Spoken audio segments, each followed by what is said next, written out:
आदरणीय शिक्षकगण व मेरे प्यारे मित्रों, मेरा नाम निखार मेहता है।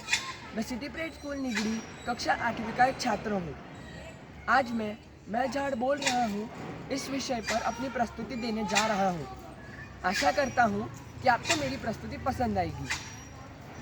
परिवार के आधार स्तंभ माता पिता, धरती के आधार स्तंभ हरे भरे पेड़, करो इन दोनों का जतन और बनाओ अपना सुंदर जीवन। मेरा नाम अंबालाल है। मेरी उम्र होगी कुछ 60 वर्ष। अब तक तो जीवन बड़ा अच्छा व्यतीत हो रहा था। चारों ओर मेरा मित्रगण थे।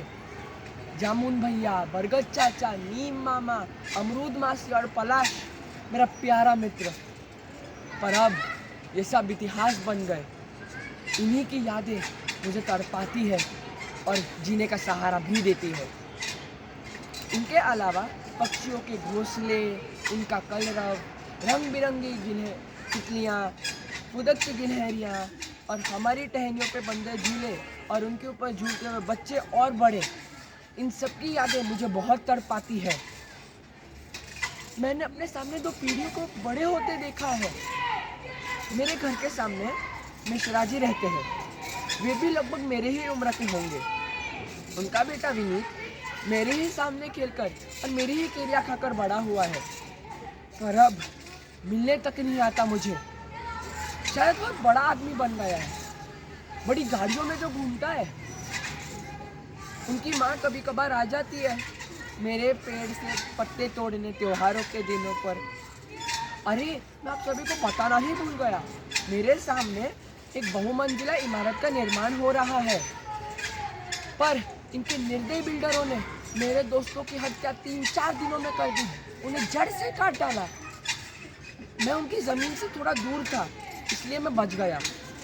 मैं ना ही कुछ कर पाया, ना ही कुछ बोल पाया। निहत्था जो था। पर अब मैं अकेला हूँ, डरा हुआ हूँ। और यही अकेलापन, दर्द और डर रात में कई गुना बढ़ जाता है। एक और मनुष्य हम सबकी पूजा करते हैं। हम पेड़ों से प्राणवायु, ऑक्सीजन, फल, फूल, अनाज, लकड़ी, दवाई, इतना सब कुछ पाते हैं। हम इस धरती पे बारिश लाते हैं। हम इस धरती की मिट्टी का बहाव ज़्यादा ना हो, इस बात का ध्यान रखते हैं। मिट्टी को बांधे रखते हैं। हम इस धरती का तापमान नियंत्रण में रखते हैं। हमारे इतने वरदानों के बावजूद ये मनुष्य हमें बेरहमी से काट डालते हैं।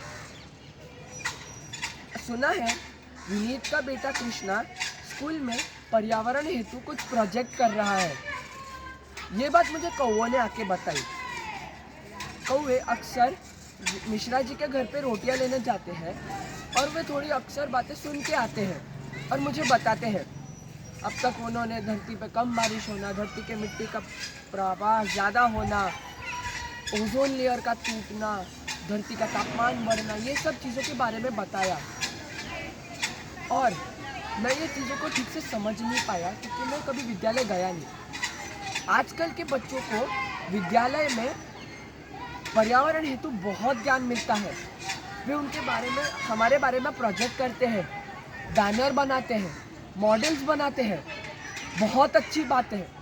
पर दुख की बात यही है कि वे हमें नहीं बचा पाते, नए पेड़ नहीं लगाते।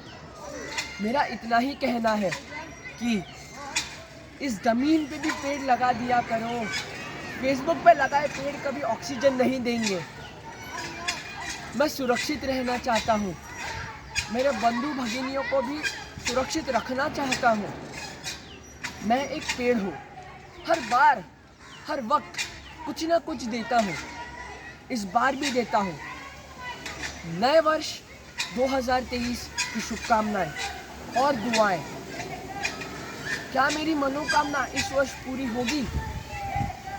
मैं यही चाहता हूँ कि मनुष्य समझे, पर्यावरण को बचाने के लिए कुछ ठोस कदम ले, क्योंकि हम पेड़ों का भविष्य मनुष्यों पे है और मनुष्यों का भविष्य ये पर्यावरण पर।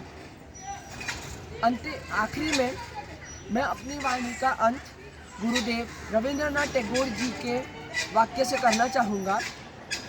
मिट्टी से मुक्ति पाना पेड़ों के लिए स्वतंत्रता नहीं कहलाई जाती। इन्हीं विचारों के साथ मैं अपनी वाणी को विराम करता हूँ। धन्यवाद।